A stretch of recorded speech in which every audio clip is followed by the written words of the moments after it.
Bebiendo, bebiendo nos vamos cociendo. Bebiendo, bebiendo nos vamos cociendo. Y a beber vino. Y a beber vino. Hágase su voluntad. Porque el que bebe Se emborracha. el que se emborracha, Duerme. el que duerme No peca. el que no peca, Va al cielo. puesto que al cielo vamos, Bebamos, bebamos, bebamos. hasta que no nos conozcamos.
¡Vamos, que la última!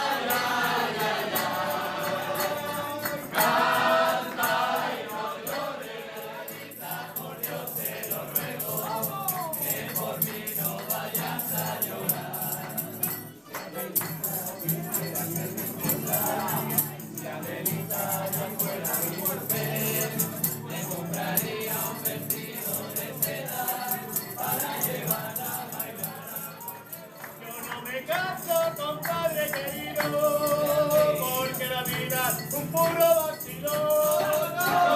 No, señor, yo no me casaré. Así le digo al cura y así le digo al cielo. No, señor, yo no me casaré. Estoy enamorado, pero me aguantaré.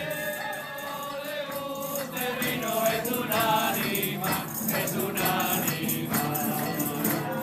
Cuando yo me muera, tengo ya dispuesto el bien de testamento que me han de enterrar, que me han de enterrar. Pero yo siempre cantaré, pero yo siempre cantaré. Esta rumba tan gitana que yo siempre cantaré. Le sigo la corriente, pero quiero que diga la gente que María Cristina me quiero. Volando vengo por el camino, yo me entretengo por el camino, yo me entretengo. El Miguelito en la montaña se me da muy feliz, me dice que feliz en la montaña, que hace mucho tiempo que no sale. Me dice que feliz en la montaña, que hace mucho tiempo que no sale. Ay, que estará pasando el pobre Miguel, que hace mucho tiempo que no sale, que le estará pasando al pobre Miguel, que hace mucho tiempo que no sale. Gracias a todos por vuestra asistencia a esta comida homenaje a los mayores. Por cada arruga que surca vuestros rostros y vuestra piel está la enseñanza de la que todos, especialmente esos que llegan creyendo que lo saben todos, aprendemos. Hoy, 1 de mayo de 2016, San José Obrero, Día Internacional del Trabajo, me enorgullece como alcalde estar aquí con todos vosotros en nombre y representación de todos los vecinos de Tuacos de Yuste. Había que realizar hoy este homenaje a todos nuestros mayores y pensionistas. Es porque además os lo merecéis.